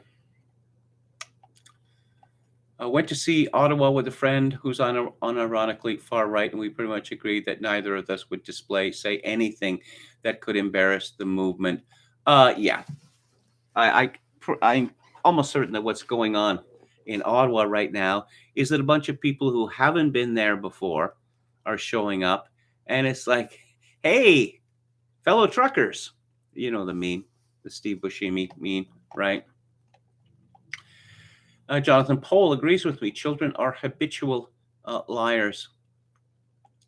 Did KMG once reside in Kamloops? Asked Coachalago. No, I never lived in Kamloops. I lived in a place called Creston for about 6 months. And my memories of this place, it wasn't all that long ago. It was, 3 years ago? Something like that. They're almost completely gone. And okay, let's get to Music Monday, which is 2 days late. So I'm going to talk about a band called Peru, one of my favorite bands. Now, as everyone says, I like their earlier stuff better than their later stuff, although some of them, there's stuff in their middle period, the stuff which actually became somewhat popular in Britain. I like that. So they're from Cleveland. Cleveland was long considered one of America, along with Detroit, one of America's great rock and roll cities. There were a lot of bands that didn't do all that well, but in the Midwest, they had solid fan bases. So Peru is a band that has been around since 1975, and they've had many, many members in that band. Okay, what are we looking at? 40, something like that. But the group morphed from a band called Rocket from the Tombs, and which is described as a proto-punk group. A lot of groups are called proto-punk groups. And what do these proto-punk groups play? They tended to like Iggy. They tended to like the Stooges, Iggy and the Stooges, the Velvet Underground, say Sister Ray in person. And this band had a David Thomas in it. And later, Peter Lochner, Cheetah Chrome, Johnny Blitz. So something very, very strange. When the band broke up, half the band they split up songs too. Half the band became Peru, and half the band became the Dead Boys. And the Dead Boys were a punk band who were more famous than popular. They had a major record label, signed them, Sire. They had Genya Raven, her actual name was Genyusha Zelkowitz. She was in a band called Goldie and the Gingerbread, and then 10 Wheel Drive. She's a little white soul singer, and a very strange choice to produce a band by the Dead Boys. And they have their second album was called We Have Come for Your Children, and it was produced by Felix Pappalardi, who of course was in Mountain, and well, he produced Cream. Okay. Ain't It Fun? Yes. It's the last song on the second Dead Boys album, written by Cheetah Chrome and the aforementioned Peter Lochner, who was dead at the time. Peter Lochner died at 24 in a really stupid way. He was eulogized by Lester Bangs, quite a moving eulogy, and then not that long, well, a couple years, 2 or 3 years after the eulogy, Lester Bangs died in a particularly stupid way. And there's something, sick about rock culture in the way that it encourages people to live so squalidly, so badly, so dangerously. And in particular, I suppose it's one thing to take a lot of pills, a lot of drugs, or it's one thing to drink a lot of alcohol, but combining lots of pills and lots of drugs is going to lead to death if it's not ended. It's going to lead to death. I believe it's the Ain't It Fun song, where it's kind of a joke. Oh, Guns N' Roses covered it on the Spaghetti Incident, where they have a tape of Peter Lochner, and he's dead drunk or pilled up or whatever, and he's laughing so hard he's practically crying, and he's saying, "I'm dying, and that's what they put at the end of the song. Per Ubu wrote a song about Peter Lochner, and it was rather better and rather more somber. It was called Humor Me. Rocket from the Tombs, they were a legend. They became a legend. Again, all of these people, I knew about them. I knew about them in the 70s, and I'd known about them very early in the 70s. Chances of hearing anything by them, zero. But so you have a bunch of crappy demos, which eventually get put out. Peter Lochner made a bunch of crappy demos. I believe there may have been 2 collections of those. But the band got back together again and released 3 albums, one in 2004, 2011, and 2015. And no less than Richard Lloyd of television joined Rocket from the Tombs at that time. Richard Lloyd is a brilliant guitarist, as you can hear on television's records. He is also one of the weirdest and most unstable people in the music business, and that is saying quite a lot. A lot of people like the original television, which had Richard Hell playing bass, but it must be just a dreadful thing to be in a band with not one, but 2 junkies. And also Richard Hell thought that he was really the star of the band and not Tom Burley. I like Richard Hell, I like his first solo album. Well, not his first album with the band that he formed, very much indeed. And then we didn't get another album for 5 years. And then we didn't get another album for forever. Because junkies tend to demonstrate a lot of, how would you say, lassitude. I think that's the best word. Peru was one of those bands in the 1970s who did a revolutionary thing, which is decided we're going to put out our own music. Anyone, you can pay for studio time, but lots of bands, including bands that I knew, got studio time for free. if you get to be friendly with an engineer and the engineer has enough pull within the studio, there's all sorts of open time. So often you find yourself recording, at strange periods of the day and called there in the last minute. Now, anyone can hire a plant to press records and also, put the labels on them to make the sleeves, right? A friend of mine, Phil Smith, he played a little practical joke. I remember in the 1970s, there was this well-known Vancouver punk group. Actually, they were from Victoria. They'd moved to Vancouver. Their guitarist and main songwriter, her name was actually Jill Bain, which is a very posh name, but that wasn't her nom de punk. Anyway, I was with Phil Smith, who was a musician in his own right, an impresario.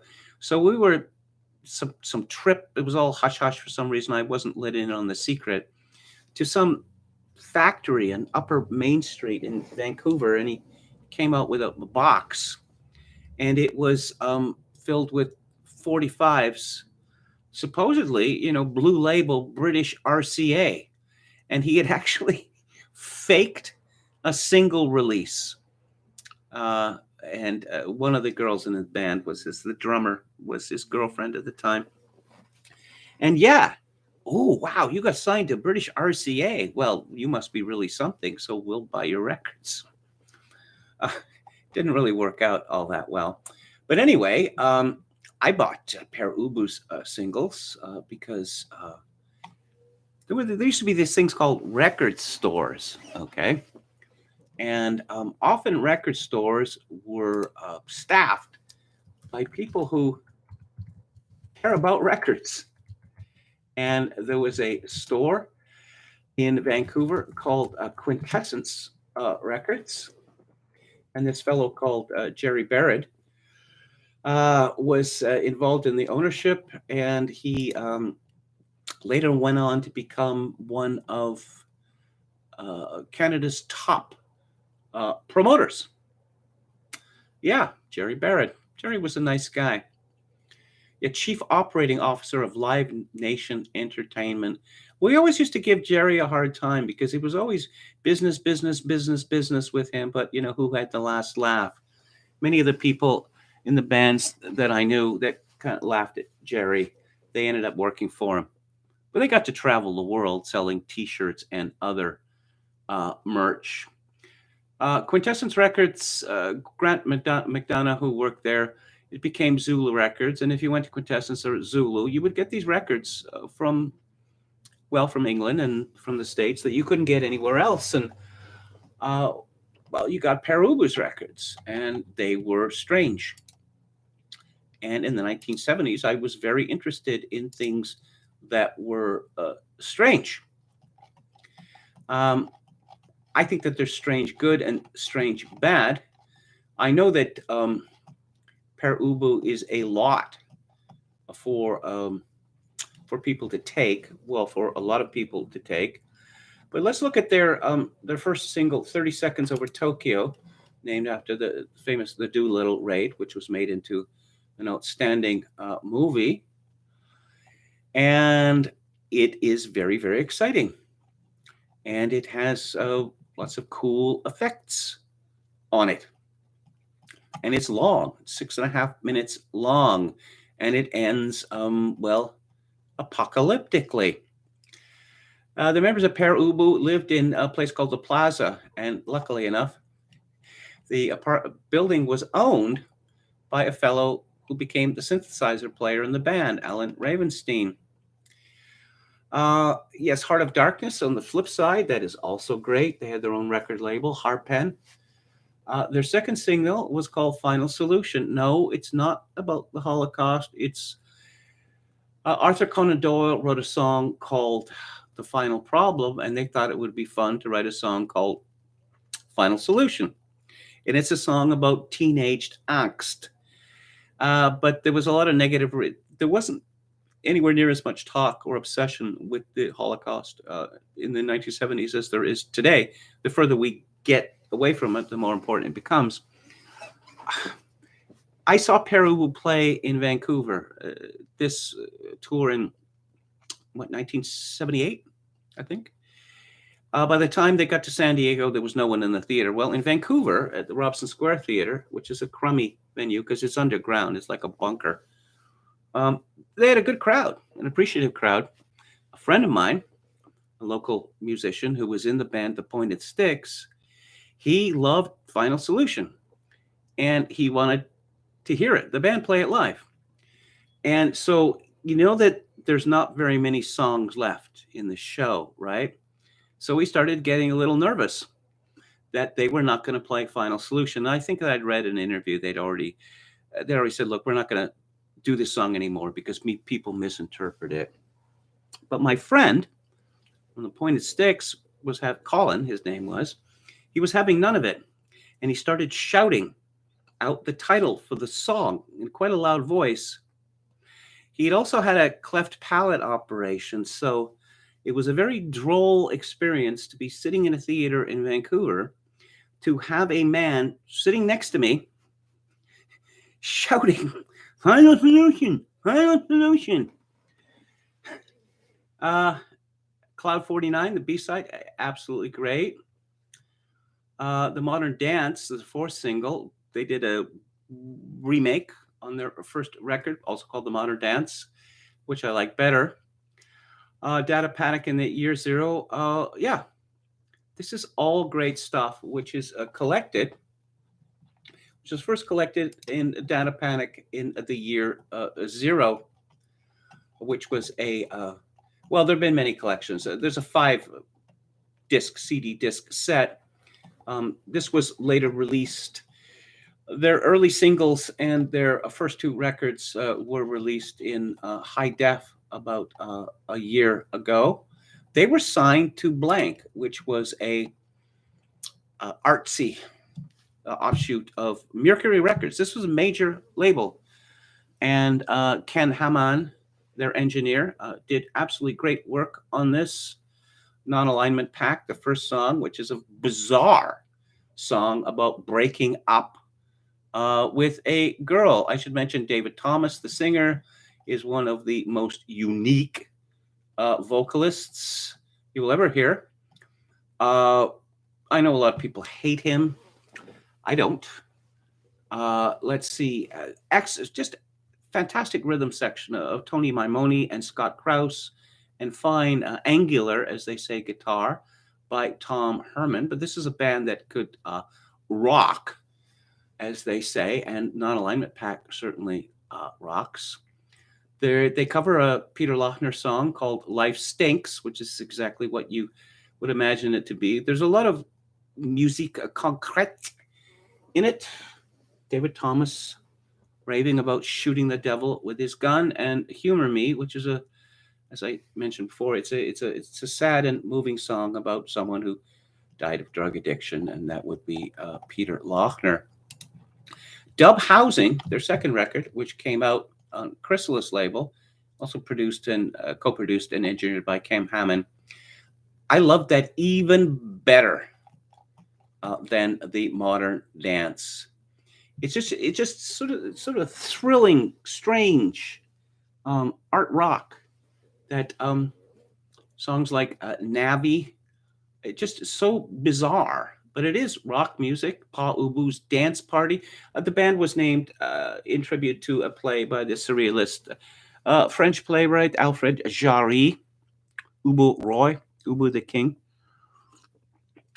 And the record cover is just great. It's called Dub Housing, and there's an apartment block there, and this real sort of tenement feeling to it.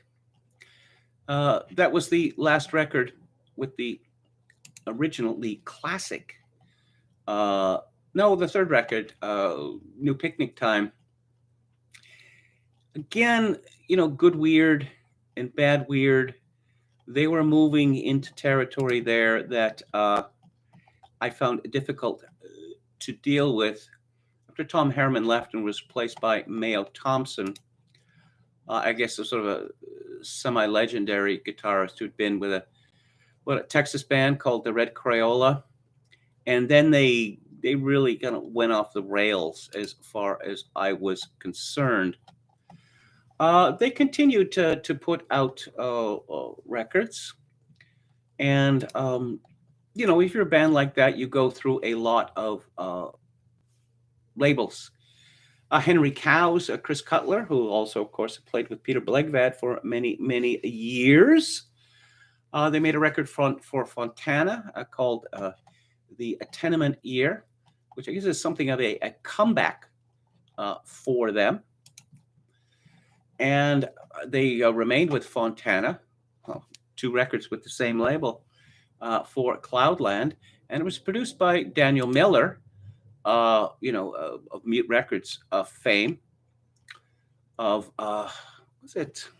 Yeah, he did a song based on that Ballard novel about people like being hit by cars, getting to car accidents. Warm Leatherette, one of the first electro-pop songs. Very simple, very, very catchy, I have to say. And they got Stephen Hague involved in that. Well, he was associated with hits. One of the things I love about the 1970s is this distinction between bands that, this is a band that could go somewhere and this band is going nowhere. That distinction did not really exist in the 1970s, and record executives were scared. You had bands like the Sex Pistols say, well, they can get 50 people, to a club on New Oxford Street, right? They're never going to go anywhere. And they did. And then the Damned, they're just a bunch of Sex Pistols impersonators. They're never going to go anywhere. Well, they did too. And then the record industry just started signing up anyone who was punk. If you were interested in Peru, well, of course, you can find their songs on YouTube. But as I say, the collection Terminal Tower, which has early singles, and Data Panic, that collection is, it is 5 CDs. But as I say, more recently, collection of their first 2 LPs and the early singles has been released, once again called Data Panic in the Year Zero, which is absolutely tremendous. So those are my thoughts about Per Ubu. Hello to Jim Smith.